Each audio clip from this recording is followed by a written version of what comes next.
ನಮಸ್ತೆ ಅಣ್ಣ. ನಾವೀಗ ದಾಸಹಳ್ಳಿ ಗ್ರಾಮದಲ್ಲಿದ್ದೀವಿ. ರಾಜಣ್ಣವರು ಅಂತ ಹೇಳಿ ಇವರು ಮಠದ ಭಕ್ತರು. ಇವರು ಕುಟುಂಬ ಪೂರ್ವಿಕರಿಂದನೂ ಇವರು ಮಠದ ಭಕ್ತಿದ್ದಾರೆ. ಅವ್ರ ಧರ್ಮಪತ್ನಿ ಅವರು ಮಂಗಳಮ್ಮ ಅಂತೇಳಿ ಅವ್ರು ಗ್ರಾಮ ಪಂಚಾಯತಿ ಅಧ್ಯಕ್ಷರೆಲ್ಲ ಆಗಿದ್ರು. ಆ ಕಾಲದಲ್ಲಿ ನಮ್ಮ ಸಿದ್ಧಲಿಂಗ ಸ್ವಾಮೀಜಿ ಇದ್ದಾಗ್ಲಿಂದನೂ ಅವರು ಮಠಕ್ಕೆ ಬಹಳ ಸೇವೆ ಮಾಡ್ತಾ ಇದ್ರು. ಮತ್ತೆ ಸಿದ್ಧಲಿಂಗ ಸ್ವಾಮೀಜಿ ಹಿಂದಿನವರು ಸದಣ್ಣವ್ರು ಬಂದು ಈ ಕುಟುಂಬದ ಅಳಿಯನೇ ಆಗ್ತಾರೆ. ಹಂಗಾಗಿ ತುಂಬಾ ಅವಿನಾಭಾವ ಸಂಬಂಧ, ಬೆಟ್ಟಕ್ಕೂ ಇವ್ರಿಗೂ ಅವಿನಾಭಾವ ಸಂಬಂಧ. ಅಷ್ಟೇ ಅಲ್ಲದೆ ಸದಣ್ಣವರು ಅಲ್ಲಿ ಬೆಟ್ಟಕ್ಕೆ ಹೋಗಿ ಸೇರ್ಕೊಂಡ್ಮೇಲೆ ಈ ಮನೆಯಿಂದ ಊಟ ಹೋಗ್ತಿತ್ತು ಅವರಿಗೆ, ಹಾಲು ಊಟ ಎಲ್ಲ ಹೋಗ್ತಾ ಇತ್ತು. ಅಳಿಯ ಅಲ್ವಾ, ಏನೋ ತಗೊಂಡು ಹೋಗಿ ಊಟ ಎಲ್ಲ ಕೊಟ್ಬಿಟ್ಟು ಬರೋದೆಲ್ಲ ಮಾಡ್ತಾ ಇದ್ರು. ಒಂದ್ಸರಿ ಇವರು ಅದು ಅವರೇ ಹೇಳ್ತಾರೆ, ಅವರು ತಗೊಂಡೋದಾಗ ಒಂದ್ಸರಿ ಏನಾಯ್ತು ಬೆಟ್ಟದಲ್ಲಿ ಅನ್ನೋದ್ರ ವಿಚಾರ. ಈಗ ನಿಮ್ಗೆ ಸದಣ್ಣವ್ರ ಬಗ್ಗೆ ಮತ್ತೆ ಸಿದ್ಧಲಿಂಗ ಸ್ವಾಮೀಜಿಯರ ಬಗ್ಗೆ ನಿಮ್ಮ ಒಡನಾಟ ಹೇಗಿತ್ತು ಅನ್ನೋದ್ರ ಬಗ್ಗೆ ಮಾತಾಡೋಣ. ಸ್ವಾಮಿ ದೇವಾಲಯಕ್ಕೆ ನಾವು ಹೋಗಿ ಬರ್ತಿದ್ವಲ್ಲ, ಅಲ್ಲಿಂದ ಅವ್ರಿಗೆ ಪರಿಚಯ ಇತ್ತು. ನಮ್ಮ ಸಾಧಾರಣ ಅಂತ ಅಂದ್ರೆ ನಮ್ಮ ತಂಗಿ ಬಾಂಬೈದ್ನೆ ಅಂತ ಆ ಇದರಿಂದ ಬಂದು ಅಲ್ಲಿ ಒಂದ್ ಸ್ವಲ್ಪ ಇದಾಗಿ ಬಂದು ನಮ್ಮನೆ ಸೇರ್ಕೊಂಡು ಅವಾಗ ನಾವು ಇದು ಮಾಡ್ಬೇಕು ಅಂತ ಇಲ್ಲ ಆಗಿದ್ದು. ಅದು ಇದು ಹೆಚ್ಚು ಕಮ್ಮಿ ಇದ್ದಿದ್ದಕ್ಕೆ ನಾವು ಅಲ್ಲಿ ಏನಾಗ್ತದೆ ಅಂತ ನೋಡ್ಕೊಂಡು ಅನುಸರ್ ಮಾಡ ಅಂತ ಇದ್ವಿ. ಅದಕ್ಕೆ ಈ ಸ್ವಾಮಿಗಳು ಸತ್ ಮೇಲೆ ನಮ್ಮ ಹೆಂಗಸರು ಹೋಗಿ ತೋರಿಸಿ ದಾರಿ ಇದು ಮಾಡಿಬಿಟ್ಟು ಸ್ವಾಮಿಗಳು ಮಾಡಿಸ್ಬೇಕು, ಮೊದಲೇ ದಾರಿ ಮಾಡ್ಬೇಕು ಅಂತ ಇದ್ರು. ನಮಗೆ ಸಮಾಧಾನ ಅವ್ರ ತಂದೆನೂ ಹೋಗ್ತಿರ್ಲಿಲ್ಲ. ಅದಕ್ಕೆ ಆಗ ಬೇರೆ ಇದು ಮಾಡ್ಕೊಂಡು ಸಿದ್ಧಲಿಂಗ ಸ್ವಾಮಿಗಳು ಬರೋ ಹೊತ್ತಿಗೆ ಅಲ್ಲೇ ಇದು ಮಾಡಿಕೊಂಡು ಅವ್ರಿಗೆ ಈ ಜನಗಳಿಗೆ ಆಗದೆ ಒಂದು ಪ್ರತ್ಯೇಕವಾಗಿ ಇದಾಗಿ. ಆಮೇಲೆ ಬೆಟ್ಟದಲ್ಲಿ ಫಸ್ಟು ಈ ಊರಿನವರೆಲ್ಲ ಸುತ್ತೇಳಲ್ಲಿ ಇವರೆಲ್ಲ ಗೆಡೆ ಜಾತ್ರೆ ಮಾಡೋರಲ್ವಾ, ನಮ್ಮಳ್ಳಿಯವರು ಹೋಗ್ರಂತ. ನಮ್ಮ ತಾತ ನೀವು ಒಳಗಡೆ ಹೋಗಿ ದೀಪ ಹಚ್ಚಿ ಬರೋರಂತೆ, ಯಾರನ್ನ ಸ್ವಲ್ಪ ಧೈರ್ಯ ಇರೋರು ಹೋಗೋರು ಅಂತ. ನಮ್ಮ ತಾತ ಒಂದ್ಸರಿ ಸಿಕ್ಕಾಕೊಂಡಿದ್ವಿ, ನೀವೇನ ಬಿಡಿಸಿದ್ರು, ಅದ್ರದ್ದು ಸ್ವಲ್ಪ ಹೇಳಿ ಅಣ್ಣ. ಅದು ಎಡೆ ಜಾತ್ರೆ ಸಾರಿಕ್ಕಿದ್ರು ನಮ್ಮೂರ್ನಾಗೆ ಎಡೆ ಜೋರಾಗಿ ಮಾಡ್ಕೊಂಡು ಎಡ್ಜಲ್ಸಂದೆ ಎಲ್ಲ ಹೆಣ್ಮಕ್ಳುಗಳೆಲ್ಲ ಹೊತ್ಕೊಂಡು ಹೋಗ್ತೀವಿ ಚೆನ್ನಾಗಿ ಕೈ ತುಂಬ. ನಮ್ಮ ಮನೆಗೆ ಒಂದು 3 ಮಕ್ಳಿಗೆ ನಮ್ಮ ತಾಯಿ ಮಾಡೋದು ಚೆನ್ನಾಗಿಲ್ಲ ಎಲ್ಲಕ್ಕಿಂತಲೂ.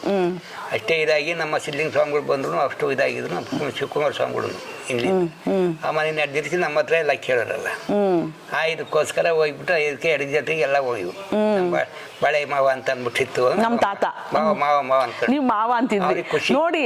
ಅಲ್ಲ ನೀವು ಅದು ಮಾವ ಅಂತ ಅನ್ನೋದು ಅದೆಲ್ಲ ನೋಡಿ, ಅವ್ರು ಬೇರೆ ಜಾತಿ ನೀವು ಬೇರೆ ಜಾತಿ ಇದ್ರು ಅದು ಮಾವ ತರ ಎಲ್ಲ ಮಾತಾಡ್ತಾ ಅಣಯ್ಯ ಈ ತರ ಎಲ್ಲ ಮಾತಾಡ್ತಾ ಇರೋ ಭಾವನೆಗಳು ಸಂಬಂಧಗಳಿಗೆ ಮೀರಿದಂಗೆ ಮಾತಾಡ್ತಿದ್ರಲ್ಲ, ಅದು ಎಷ್ಟು ಖುಷಿ. ನಾವ್ ಅವತ್ತಿನ ದಿನ ಜಾತಿ ಇಂಗ್ಲಿಷ್ನಲ್ಲಿ ದೈವ ಇದು ಸಂಪಲ್ಲ ಜಾತಿ ಇಂಗ್ಲಿಸ್ತವ್ರಲ್ಲ. ಅಲ್ಲ ನೀವು ಲಿಂಗಾಯ್ತರು, ನಾವು ಬಂದು ಕುರುಬ್ರು ಅಂದ್ರೂ ನೀವು ನಮ್ಮ ತಾತನ ಮಾವ ಅಂತ ಕರಿತೀವಿ. ಆ ಭಾವನೆ ನಾವು ಇಟ್ಕೊಂಡಿಲ್ಲ. ಅವತ್ತಿನ ಕೆಲ್ಸವಾಗಿ ಮಾತ್ರ ಆ ಭಾವನೆ ಇಲ್ಲ. ನಾವೆಲ್ಲ ಅಂತಮ್ನೆ ₹1 ಮಾವ ಭಾವ ಅನ್ಕೊಂಡೇ ನಾವು ಓದ್ತಿದ್ದೇವೆ. ಅಷ್ಟೇ ಒಂದು ಭಕ್ತಿ ಇದ್ವಿ ನಾವು.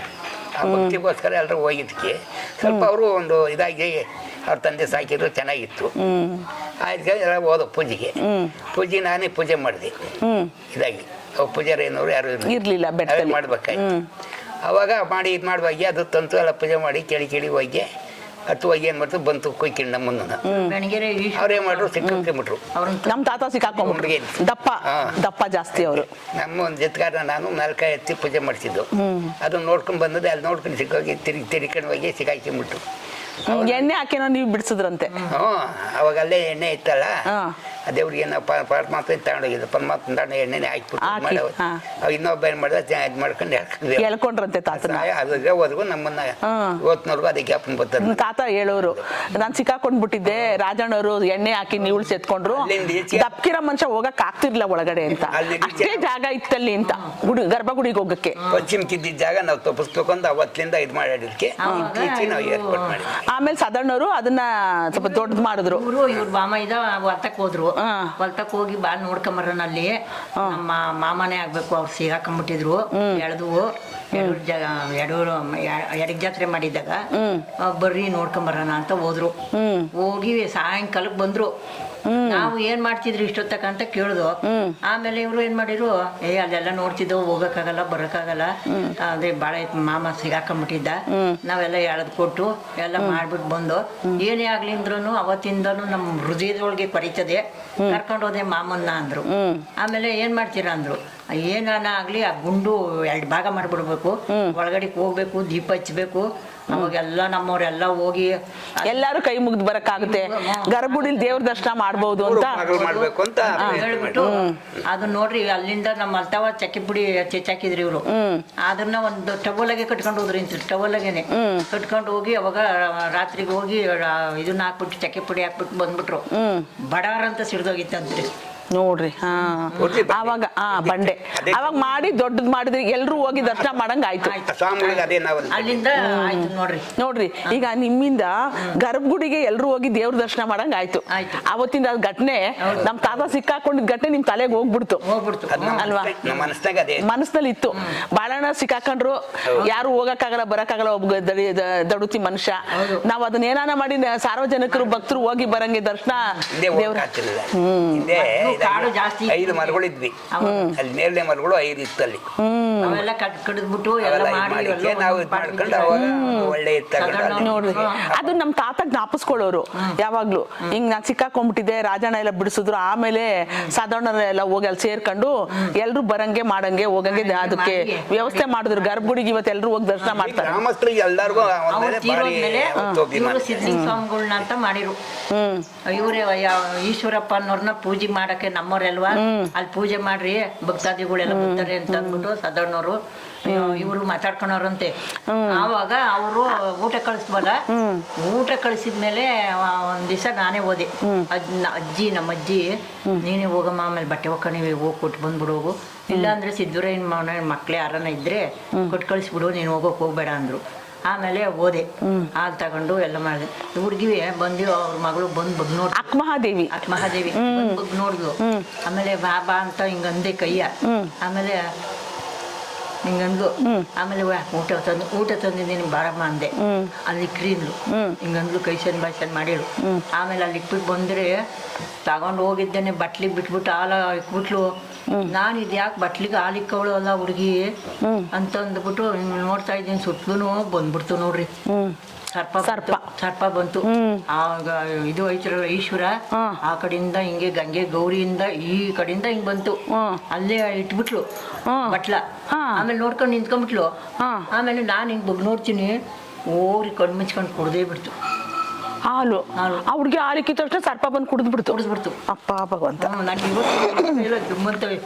ಆಮೇಲೆ ಯಪ್ಪ ಇನ್ನೇನು ಗೊತ್ತಿ, ಇದೊಂದು ಅಲ್ಲೇ ನಿಂತದಲ್ಲ ಹುಡುಗಿ ಅಂತ ಅಂತೀನಿ. ಆಮೇಲೆ ಮುಂದಕ್ಕೊಂದು ಸ್ವಲ್ಪ ಹೋಯ್ತು, ಹಂಗೆ ಹೋಯ್ತು, ಬಂತಲ್ಲ ಹಂಗೆ ತಿರ್ಕೊಂಡು ಹಂಗೆ ಹೋಯ್ತು. ಹಂಗೆ ಹೋಗಿ ಈ ಕಡೆಗೆ ಬಂದು ಗಂಗೆಗೆ ಐತಲ್ಲ ಆ ಕಡೆಗೆ ಹಿಂಗೆ ತಿರ್ಕೊಂಡು ಹಿಂಗೆ ಎಡೆಯತ್ತು. ಆಮೇಲೆ ಇವಳು ಹೋಗಿ ಹಿಡ್ಕೊಂಡ್ಲು ಅದನ್ನ ಸರ್ಪನ ಹಿಂಗ್ ಮುಟ್ಟಿದ್ಲು. ಆಮೇಲೆ ಯಪ್ಪ ಇನ್ನೇನು ಗೊತ್ತಿ ಅಂತಂದು ಹಿಂಗ್ ಬಂದ್ಬಿಟ್ಟೆ. ನನ್ ಕೈಯೆಲ್ಲ ಕಾಲೆಲ್ಲ ನಡ್ಗತ್ಕೊಂಡ್ಬಿಟ್ಟು ಕೈ ಮುಟ್ಬೇಡ ಅಂದೆ. ಏನು ಮಾಡಲ್ಲ ಅಂತ ತಲೆಗೆ ಬಾಯಿಗೆ ಹಂಗಂದ್ಲು. ಅಂದ್ಬಿಟ್ಟು ಆಮೇಲೆ ಬಿಟ್ಲು, ತಿರ್ಗಾ ಹೊರಟೋಗ್ಬಿಡ್ತು. ಅಲ್ಲ, ನನಗೂ ಇದು ಕಥೆ ಹೇಳಿದ ಹುಡುಗಿ. ನಾನು ಹಿಂಗೆ ಪೂಜೆಗೆ ಹೋದೆ, ಇಲ್ಲಿ ಮಡ್ಲಕ್ಕಿಗೆ ಬಂದಿದ್ದೆ. ಮಡ್ಲಕ್ಕಿಗೆ ಬಂದಳು, ಈಶ್ವರನ ದೇವಸ್ಥಾನಕ್ಕೆ ಹೋಗಿ ಬರ್ಬೇಕು ನಾನು ಸೋಮವಾರ ಇವತ್ತು ಅಂದೆ. ಇಲ್ಲಿ ನಮ್ಮೂರಲ್ಲಿ ಲಿಂಗ ಇಲ್ಲ ಅಂತ ನಮ್ಮ ತಾತ ಹೋಗಮ್ಮ ಬೆಟ್ಟಕ್ಕೆ ಹೋಗ್ಬಿಡ್ಬಾ ಅಂತ ಮಂಜಮ್ಮ ಅಂತ ನನ್ನ ನಾದ್ನಿ ಗೊತ್ತಲ್ಲ ನಿಮ್ಗೆ, ಅವಳನ್ನ ಜೊತೆ ಮಾಡಿ ಕಳಿಸಿದ್ರು. ಆಮೇಲೆ ಹೋದ್ರೆ ಯಾವ ಊರ್ನವ್ರು ನೀವು ಅಂತೆಲ್ಲ ಕೇಳಿದ್ರು. ಹಿಂಗೆ ಬಾಳಣ್ಣವ್ರ ಮನೆಯವರು. ಅವ್ರ ಮಗಳು ಮಾಡ್ಕೊಂಡ್ರದ್ ಮಗನ್ಗೆ ನೀವೇನಾ ಬಂದ್ರಮ್ಮ ಅಂದ್ರು. ಪೂಜೆ ಮಾಡ್ಕೊಡಿ ಅಣ್ಣ ಅಂತ ಕೇಳಿದೆ. ಸಾಧಾರಣವ್ರು ಕೂತಿದ್ರು, ಏನೋ ಕೆತ್ಕೊಂಡೇನೋ ಕೂತಿದ್ರು. ನೀವೇ ಮಾಡ್ಕೊಳ್ಳಿ ಹೋಗಿ ಅಮ್ಮ ಅಂತಂದ್ರು. ಮಾಡ್ಕೊಂಡು ಬರೋ ಅಷ್ಟೊತ್ತಿಗೆ ಅಪ್ಪ ಇರ್ಲಿಲ್ಲ. ಒಂದು ಅದೇ ಅಕ್ಮಹಾದೇವಿ ನೀವು ಹೇಳಿದ್ರಲ್ಲ ಸರ್ಪಕ್ಕೆ ಹಾಲಿಕ್ಕದ್ಲು ಅಂತ, ಆ ಹುಡುಗಿ ಇತ್ತು. ಏನು ಒಂದು 8-9 ವರ್ಷದ ಹುಡುಗಿ ಇರ್ಬೇಕು ಅವಾಗ. ಹುಡುಗಿ 8-9 ವರ್ಷದ ಹುಡುಗಿ ಇರ್ಬೇಕು ಅವಾಗ. ಆಮೇಲೆ ಅದಕ್ಕೆ ತಲೆನ ಒಂದು ಕೋತಿ ನೋಡ್ತಾ ಇತ್ತು. ಕೋತಿ ಏನೆಲ್ಲ ಹೆಕ್ಕಿ ತಿಂತಿತ್ತು. ನಾನು ಆಮೇಲೆ ವಿಚಿತ್ರ ಕಾಣಿಸ್ತು. ಏನಮ್ಮ ನೀನು ಒಬ್ಳೇ ಇದೆಯಾ, ಎಲ್ಲಿದ್ಯಾ ನೀನು, ಎಲ್ಲಿರ್ತೀಯಾ ಅಂತಂದೆ. ಆಮೇಲೆ ಗುಹೆ ಕಡೆ ಕೈ ತೋರಿಸ್ಬಿಟ್ಟು ಅದ್ರೊಳಗೆ ಇರ್ತೀವಿ ಅಂತ ಕೈ ತೋರಿಸ್ತಾ ಹುಡುಗಿ. ಆಮೇಲೆ ಯಾರ್ಯಾರು ಇರ್ತೀರಾ ಗುಹೆಲಿ ಅಂತ ಕೇಳಿದೆ. ಅಪ್ಪ, ನಾನು, ಆಮೇಲೆ ಆವು ಕೋತಿ. ನನ್ಗೆ ವಿಚಿತ್ರ ಅನಿಸ್ತು. ಇದೇನಪ್ಪ ಈ ಮಗು ಹಿಂಗೆ ಹೇಳ್ತದೆ ಅಂತ ಅಂದ್ಬಿಟ್ಟು ಗಾಬರಿನೇ ಆಯ್ತು. ನೋಡ್ರಿ ನೀವ್ ಹೇಳ್ದಾಗ ಅನ್ಸುತ್ತೆ, ಅದು ಸರ್ಪನೂ ಇತ್ತಂತೆ ಅದ್ರೊಳಗೇನೆ, ಗುಹೆ ಒಳಗಡೆ ಸರ್ಪನೂ ಇತ್ತಂತೆ ಅವ್ರ ಜೊತೆಗೆ. ಒಂದ್ ಕೋತಿ, ಹಾವು, ಸಾಧಾರಣರು, ಹೆಣ್ಮಗು ಅಕ್ಮಹಾದೇವಿ. ಆ ಅಕ್ಮಹಾದೇವಿಗೆ ಇವತ್ತು ಹೇಳಿದೀನಿ, ಬಾರಮ್ಮ ಈ ತರ ಒಂದು ಎಂಟ್ರು ತಗೋಬೇಕು. ಬರ್ತಾಳೆ, ಹೇಳಿದ್ಲು ಬರ್ತೀನಿ ಅಂತ ಹೇಳಿದಾಳೆ ಹುಡುಗಿ. ನಾನು ಹುಡುಗಿಗೆ ಪ್ರತಿ ವರ್ಷ ಬೆಟ್ಟದಲ್ಲಿ ಬೆಳೆದಿದ್ ಮಗು ಅಂದ್ಬಿಟ್ಟು ಅವಳಿಗೆ ಗೌರಿ ಹಬ್ಬಕ್ಕೆ ಅರ್ಶನ ಕುಂಕುಮ ಸೀರೆ ಕೊಡ್ತೀನಿ ಪ್ರತಿ ವರ್ಷ. ಅವಳಿಗೆ ಗೌರಿ ಹಬ್ಬಕ್ಕೆ ಅವಳಿಗೆ ಹೆಣ್ಮಗು ಏನೋ ನಮ್ಮ ಬೆಟ್ಟದ ಹೆಣ್ಮಗು ಅಂತ ಕೊಡ್ತೀನಿ. ನಾನು ಹೌದ್ರಾ? ಆ ಥರ ಏನೋ ನನಗೂ ಆ ಹುಡುಗಿ ಮೇಲೆ ಬಹಳ ಅಭಿಮಾನ. ನಾನು ಫಸ್ಟು ಈ ಊರಿಗೆ ಸೊಸೆಯಾಗಿ ಬಂದಾಗ ನೋಡಿದ್ದು ಆ ಹುಡುಗಿ, ಅದು ಅವತ್ತಿಂದ ನನಗೆ ಅದು ತಲೆ ನಿಂತ್ಬಿಟ್ಟಿದೆ.